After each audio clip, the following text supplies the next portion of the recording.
Tässä videossa luodaan näille meidän projektiileille erilaisia partikkelisysteemejä, joiden avulla tehdään niistä vähän näyttävämmän näköisiä. Eli luodaan uusia asioita, eli right click, effects, particle system.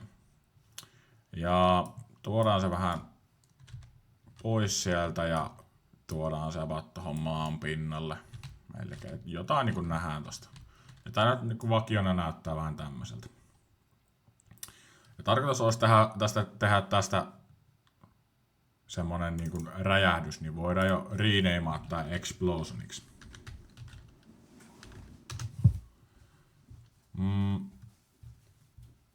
Mennään meidän materiaalit-kansioon, luodaan uusi materiaali ja nimetään sekin explosioniksi. Otetaan tästä rendering modesta sille transparent, fade, ja väriksi valitaan semmonen keltainen. Näin. Ja sitten vielä laitetaan sen emission päälle ja emission väriksi valitaan semmonen kirkkaan punainen. Ja nyt kun katsotaan täältä, niin tää näyttää aika tämmöiseltä räjähtävältä. Hyvä. Valitaan tämä partikkelisysteemi. Ja täällä on paljon asetuksia, niin lähdetään niitä muokkaamaan.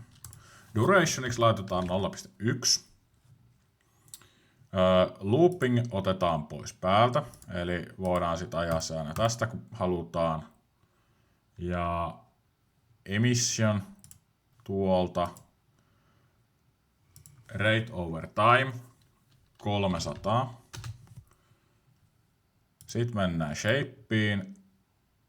Shapeiksi valitaan sphere, eli se on tommonen pallomaisempi.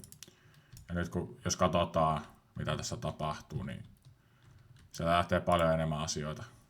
Nyt se menee tosi pitkälle ja hitaasti, mutta kohta se vähän paranee.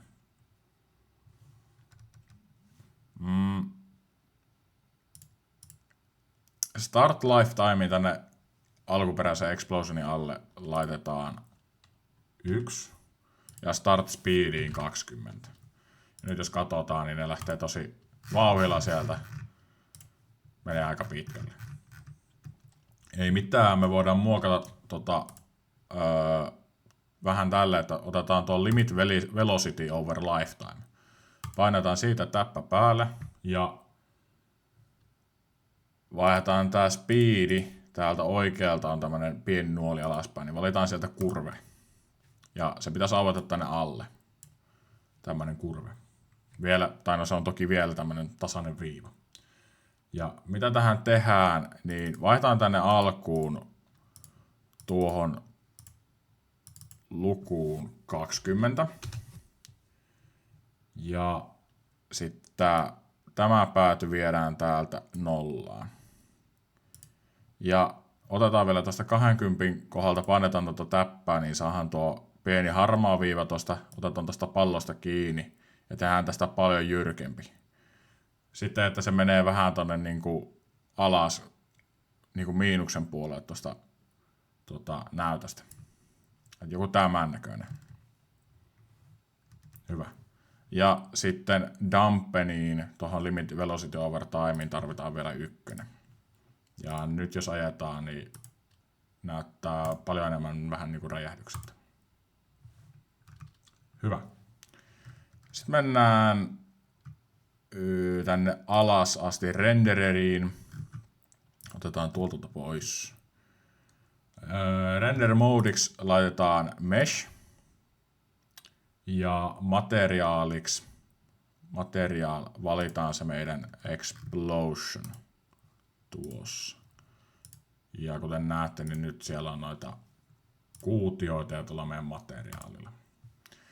Ja render alignmentiksi vaihdetaan local.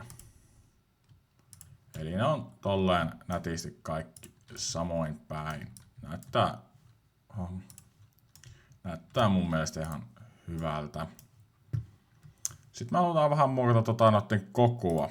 eli size over lifetime, laitetaan se päälle ja avataan niiden tämä kurve tuosta painamalla.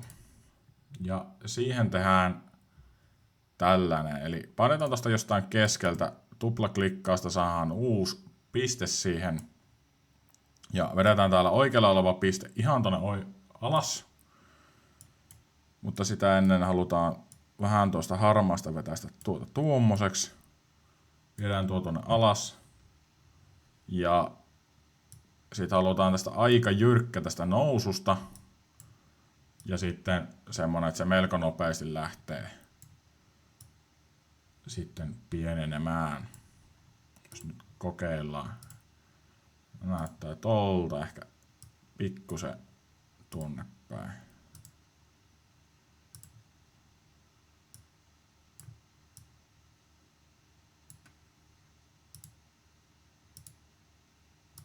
Tuossa näyttää ihan okolta. Hyvä. Vedetään tuota vähän pienemmäksi tuota kurvea. Otetaan rendereri pois tosta. Ja sitten otetaan tuo lights. Laitetaan lights päälle. Ja sitten luodaan sinne uusi light ja point light. Ja tälle point lightille meidän ei oikeastaan tarvitse tehdä mitään muuta kuin, että me viedään se tänne meidän prefab-kansioon. Voidaan poistaa se tuolta. Avataan tää meidän explosion ja viedään se tänne light-kohtaan. Tuosta noin. Ja vaihdetaan siihen ratioksi 0,5. Hyvä. Nyt jos ajetaan sitä, niin se näyttäisi tommoselta. Mun mielestä aika hyvä. Yes. Vedetään tää meidän prefab-kansioon, tää explosion. Poistetaan se tuolta.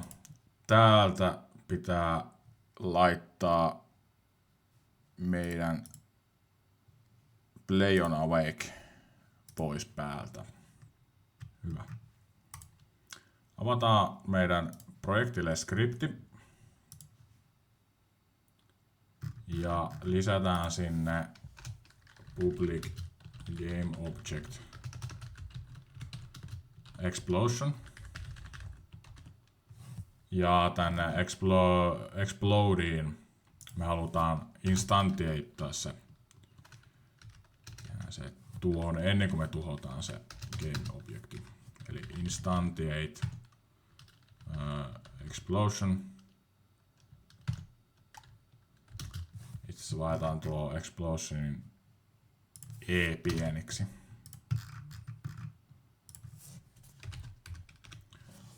Explosion positio, mihin se tehdään, niin transform.position ja new quaternion.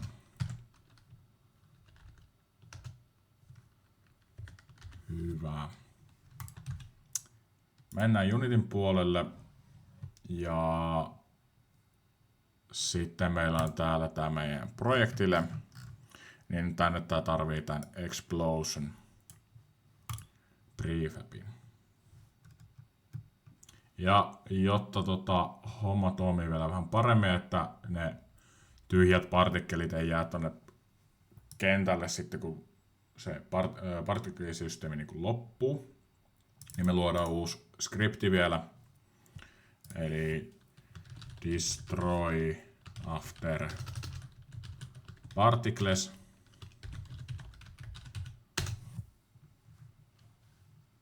Avataan se ja sinne, siitä on aika simppeli, eli tarvitaan sinne private particle systems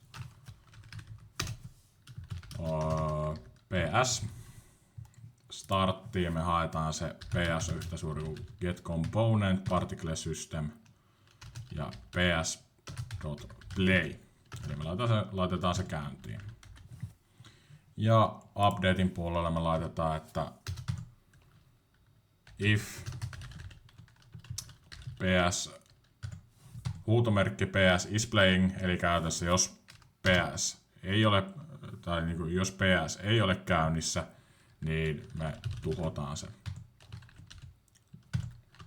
Destroy game object. Ja aaltosulut kiinni vielä. Hyvä. Mennään Unitin puolelle ja valitaan meidän prefab-kansiosta meidän explosion ja lisätään sinne destroy after particles tuo skripti. Ja nyt kun mennään peliin ja demotaan, niin näyttää tällaiselta.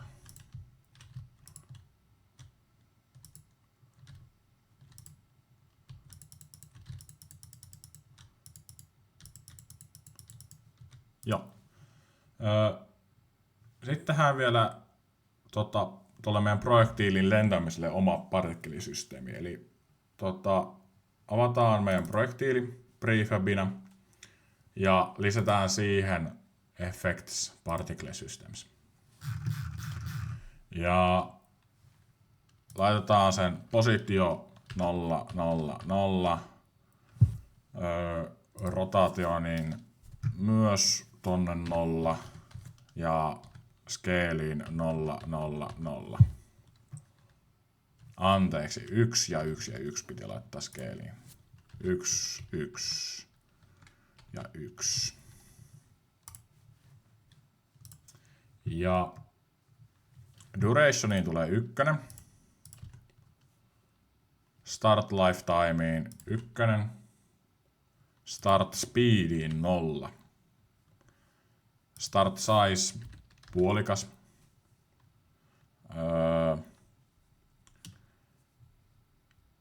Simulation spaceen tarvitaan world. Ja sitten me avataan täältä tämä meidän rendereri. Vaihdetaan tänne taas render modiksi mesh. Ja materiaaliksi me valitaan meidän projektiilimateriaali. Ja render alignmenttiin laitetaan local. Avataan emission. Laitetaan sinne rate over time 15. Sitten avataan vielä shape. Shapeiksi laitetaan cone, kulma, angle 0. Radius tehdään sitä niin pieni kuin vaan saadaan ja myös tuosta radius thickness niin pieni kuin saadaan. Tänne laitetaan shapein rotaatioon zetan kohdalle 180. Sitten avataan size over lifetime kurvi sieltä ja tehdään siitä about tämän näköinen.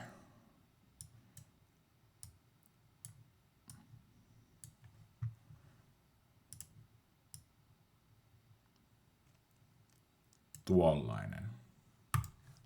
Hyvä. Demotaan tätä. Katsotaan miltä se näyttää. Eli nyt kun me ammutaan, niin siihen tulee tommonen vana noita projektiileja itsessään. Se näyttää tommoselta, että se niinku lentää. Hyvä. Tää näyttäisi aika hyvältä mun mielestä. Ja seuraavassa videossa sitten luodaan näille blokeille, kun ne hajoaa. Ja sitten kun tää tankki hajoaa, niin niille omat partikkelisysteemit.